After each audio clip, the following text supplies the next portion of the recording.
ان الحمد للہ والصلاة والسلام علی رسول اللہ وعلی آلہ وصحبہ اجمعین ومن تبعہم بإحسان الی یوم الدین وبعد۔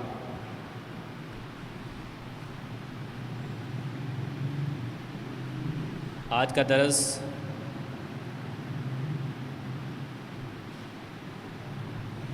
باجماعت نماز ادا کرنا جو ہے وہ واجب ہے۔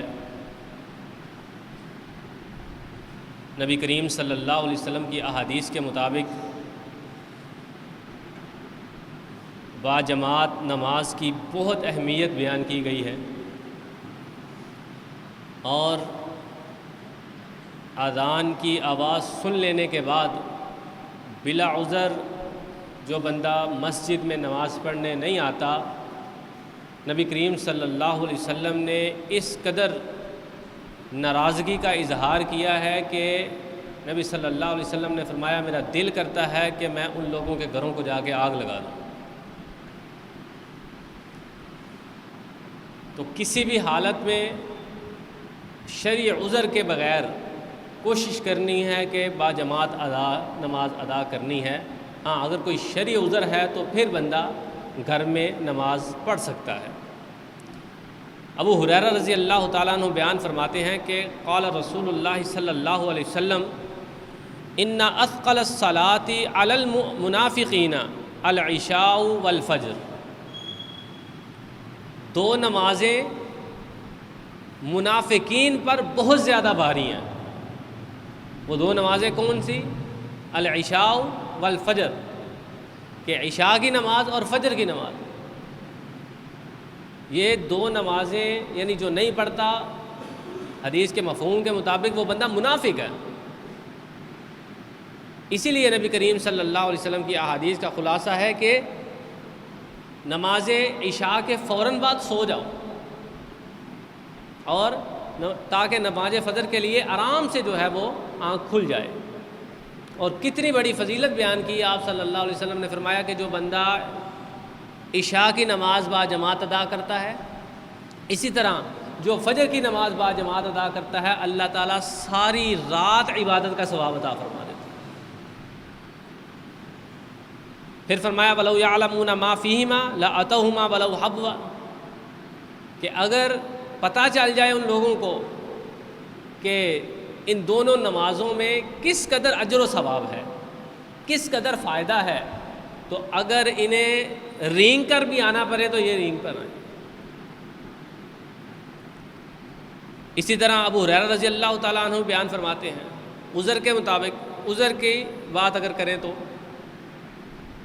نبی کریم صلی اللہ علیہ وسلم کے پاس ایک بندہ آیا، رجل اعمی، نابینا بندہ۔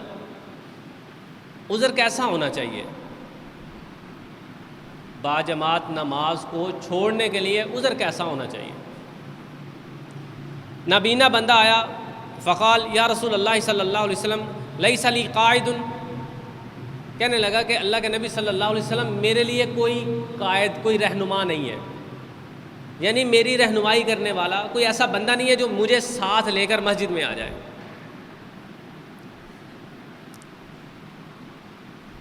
اسی طرح ایک اور بات کی، یعنی نابینا ہوں، رستہ جو ہے وہ خراب ہے، دور سے آتا ہوں، مسجد سے گھر میرا دور ہے، اور مجھے کوئی لے کر آنے والا بھی نہیں ہے، تو فسأل رسول اللہ صلی اللہ علیہ وسلم ان یرخص له فیصلی فی بیتہ، اس نے سوال کیا نبی کریم صلی اللہ علیہ وسلم سے کہ اسے رخصت دی جائے کہ وہ گھر میں نماز پڑھ لے۔ کتنی بڑی بات ہے، کتنے شرعی عذر ہیں۔ سب سے بڑی بات کہ بندہ نابینا ہے، دوسری بات اس کا گھر دور ہے مسجد سے، تیسری بات کہ رستہ جو ہے ہموار نہیں ہے، رستے میں کیڑے مکوڑے جانور وغیرہ ہو سکتے ہیں۔ تو نبی کریم صلی اللہ علیہ وسلم نے فرخص لہ، آپ صلی اللہ علیہ وسلم نے اس کو رخصت دے دی۔ فلما ولا دعاہ، جب وہ پلٹا آپ صلی اللہ علیہ وسلم نے پھر اس کو بلا لیا۔ فقال لہ، تو آپ صلی اللہ علیہ وسلم نے اس صحابی کے لیے فرمایا هل تسمع النداء بالصلاۃ، کیا تو اذان کی آواز سنتا ہے؟ کیا نماز کی جو اذان ہوتی ہے، بلاوا آتا ہے، وہ سنتے ہو؟ فقال نعم، تو کہتے ہیں جی اللہ کے نبی صلی اللہ علیہ وسلم میں سنتا ہوں. فقال اجب، تو نبی صلی اللہ علیہ وسلم نے فرمایا حاضری لازم ہے. اذان سنتے ہو تو حاضری لازم ہے، اس اذان کا جواب دینا ہے، اور اس جواب سے ہی مفسرین نے آیا کہ حاضری لازم ہے. اس سے بڑا عذر اور نہیں ہو سکتا، اللہ کے بندے کی ٹانگیں ٹوٹ جائیں، بندہ جو ہے نا چلنے کے قابل نہ رہے، یا بہت ہی لاچار ہو گیا ہے بستر پہ، بستر سے ہل نہیں سکتا، تو وہ اور بات ہے. لیکن ایک بندہ اس قدر یعنی اتنی بڑے عذر ہونے کے باوجود نبی صلی اللہ علیہ وسلم نے اسے رخصت نہیں دی گھر میں نماز پڑھنے کی، تو ہم بھی بلا وجہ جو ہے وہ نماز کو باجماعت چھوڑیں نہ، بلکہ ہم باجماعت نماز ادا کریں. اور دوسری بات کہ باجماعت نماز ادا کرنے کی فضیلت میں نبی صلی اللہ علیہ وسلم نے پہلے بھی حدیث بیان کر چکا ہوں کہ آپ صلی اللہ علیہ وسلم نے فرمایا کہ اکیلے نماز پڑھنے سے ایک حدیث میں 25 گنا اور ایک دوسری حدیث میں 27 گنا زیادہ ثواب ہے باجماعت نماز ادا کرنے کا. تو اس کی میں اس دن بھی مثال دی تھی کہ اگر دنیا کے معاملات میں ہمیں ایک بتایا جائے نا کہ اس وقت میں آؤ گے تو تمہیں اتنا پرافٹ ملے گا، ہاں اگر لیٹ ہو گئے تو تمہیں پرافٹ نہیں ملے گا. ہر بندہ کوشش کرے گا کہ میں اس وقت میں جاؤں جس میں پرافٹ ملے گا، لیکن دین کا معاملہ، فکر آخرت، وہ ہمارے دل میں نہیں ہے. اس لیے ہمیں کوشش کرنی چاہیے کہ کسی بھی حالت میں حد درجے کوشش کرنی چاہیے کہ ہمیں باجماعت نماز ادا کرنی ہے.